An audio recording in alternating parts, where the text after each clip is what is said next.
167 to 187. Another way. While our friends are watching TV or playing outside, we are in our house, knowing that begging our mother to turn the television on is useless. Begging her for 10 minutes outside will only mean her saying no, saying you can run wild with your friends anytime. Today, I want you to find another way to play. And then one day, my mother comes home with 2 shopping bags filled with board games, Monopoly, checkers, chess, Ants in the Pants, Sorry, Trouble, just about every game we've ever seen in the commercials between our Saturday morning cartoons. So many games we don't know where to begin playing, so we let Roman choose, and he chooses Trouble because he likes the sound the die makes when it pops inside. It's plastic bubble, and for days and days it is Christmas in November. Games to play when our homework is done, Monopoly money to count, checkers to slam down on boards, ants to flip into blue plastic pants, chess pieces to practice moving until we understand their power, and when we don't, Roman and I argue that there's another way to play called our way. But Hope and Dell tell us that we're too immature to even begin to understand, and then bend over the chessboard in silence, becoming the next chess champ of the house, depending on the day and the way the game is played. Sometimes, Roman and I leave Hope and Dell alone to go to another corner of the room and become what the others call us, the 2 youngest. Playing games we know the rules to, tic-tac-toe and checkers, hangman and connect the dots, but mostly we lean over their shoulders as quietly as we can, watching, waiting, wanting to understand how to play another way. Everyone knows my sister is brilliant. The letters come home folded neatly inside official-looking envelopes that my sister proudly hands over to my mother. Odella has achieved. Odella had is excellent at. Odella has been recommended to. Odella's outstanding performance in. She is gifted, we are told, and I imagine the presence surrounding her. I am not gifted. When I read, the words twist, twirl across the page. When they settle, it's too late. The class has already moved on. I want to catch words one day. I want to hold them, then blow gently, watch them float right out of my hands. Sometimes. There is only one other house on our block where a father doesn't live. When somebody asks why, the boy says, he died. The girls look off down the block, her thumb slowly rising to her mouth. The boy says, I was a baby. Says she doesn't remember him and points to his silent sister. Sometimes I lie about my father. He died, I say, in a car wreck. Or he fell off a roof. Or maybe he's coming soon, next week and next week, next week. But if my sister's nearby, she shakes her head, says, she's making up stories again. Says, we don't have a father anymore. Says, our grandfather's our father now. Says, sometimes that's the way things happen. Uncle Robert. Uncle Robert has moved to New York City. I hear him taking the stairs 2 at a time, and then he is at our door, knocking loud until our mother opens it. Curlers in her hair, robe pulled close, whispering, it's almost midnight. Don't you wake my children. But we're already awake, all 4 of us, smiling and jumping around. My uncle, what did you bring me? Our mama shushes us, says it's too late for presents and the like. But we want presents and the like. And she, too, is smiling now, happy to see her baby brother who lives all the way over in Far Rockaway, where the ocean is right there if you look out your window. Robert opens his hands to reveal a pair of silver earrings, says to my sister, this is a gift of how smart you are.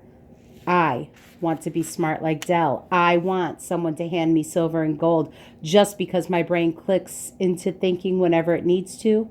But I am not smart like Dell, so I watch her press the silver moons into her ears. I say, I know a girl 10 times smarter than her. She gets diamonds every time she gets 100 on a test. And Robert looks at me, his dark eyes smiling, and asks, is that something you made up or something real? And in my own head, it's real as anything. In my head, all kinds of people are doing all kinds of things. I want to tell them this, that the world we're living in right here in Bushwick isn't the only place. But now, my brothers are asking, what'd you bring me? And my uncle is pulling gifts from his pocket, from his leather briefcase, from inside his socks, his hands. My mother, a record, a small 45, James Brown, who none of us like because he screams when he sings. But my mother puts it on the record player, turned way down low, and then even us kids are dancing around. Robert showing us the steps he learned at the far Rockaway parties. His feet are magic, and we all try to slide across the floor like he does. Our own feet again and again betraying us. Teach us, Robert, we keep saying. Teach us. Wishes. When he takes us to the park, Uncle Robert tells us if you catch a dandelion puff, you can make a wish. Anything you want will come true, he says, as we chase the feathery wish around swings beneath sliding boards until we can hold them in our hands.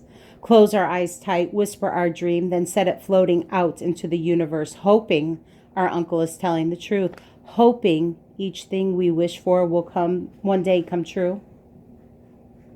Believing. The stories start like this. Jack and Jill went up a hill, my uncle sings. I went up a hill yesterday, I say. What hill? In the park. What park? Halsey Park.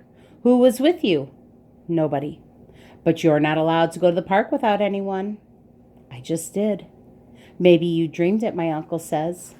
No, I really went. And my uncle likes the stories I'm making up. Along came a spider and sat down beside her. I got bit by a spider, I say. When? The other day. Where? Right on my foot. Show us. It's gone now.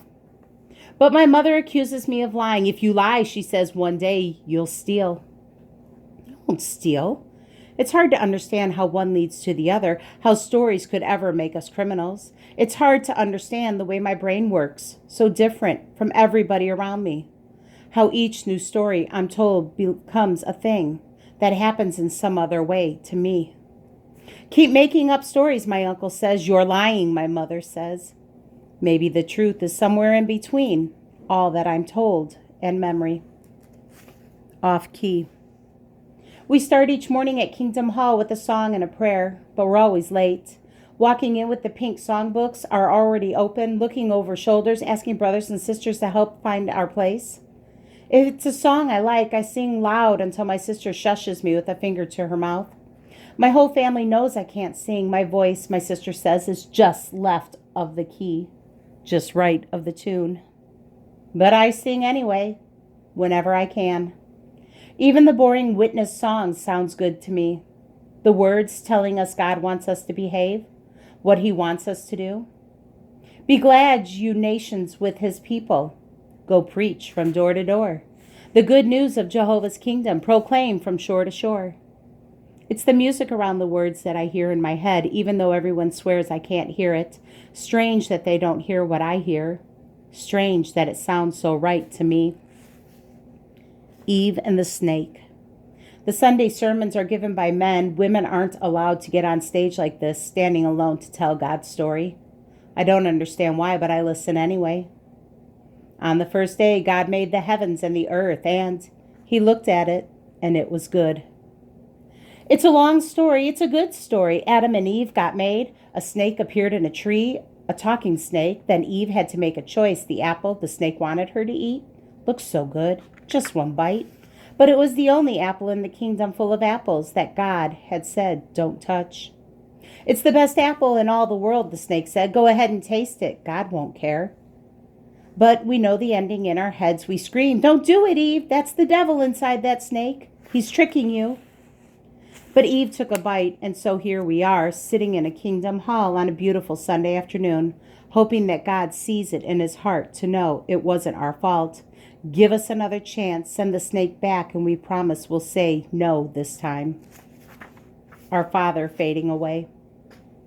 In all our moving, we'd forgotten our family in Ohio, forgotten our father's voice, the slow drawl of his words, the way he and his brother David made jokes that weren't funny, and laughed as though they were. We forgot the color of his skin. Was it dark brown like mine or lighter like Dell's? Did he have hope in Dell's loose curls or my tighter, kinkier hair? Was his voice deep or high? Was he a hugger like Grandma Georgina holding us, like he'd never planned to let go? Or did he hug hard and fast like Mama, planting her warm lips to our foreheads where the kiss lingered long after she said, I love you, pulled the sweater on and left for work each morning? In Brooklyn, there are no more calls from Ohio, no more calls from our father or Grandpa Hope or Grandma Grace. or David or Anne or Ada or Alicia, as if it is each family has disappeared from the other. Soon, someone who knows someone in Ohio who knows the Woodsons tells my mother that Grandpa Hope has died. At dinner that evening, our mother gives us the bad news, but we keep eating because we hadn't known he was still alive. And for a moment, I think about Jack, our father, but then quickly as it comes, the thought moves on. Out of sight, out of mind, my brother says. But only a part of me believes this is true. Halfway home, number 2. For a long time, there is only one tree on our block, and though it still feels strange to be so far away from soft dirt beneath our bare feet, the ground is firm here, and the one tree blossoms wide enough to share our 4 buildings. The city is settling around me. My words come fast now. When I speak, the soft curl of the south of my tongue is near gone. Who are these city children? My grandmother laughs, her own voice, sad and far away on the phone. But it is a long-distance call from Greenville to Brooklyn, too much money and not enough time to explain.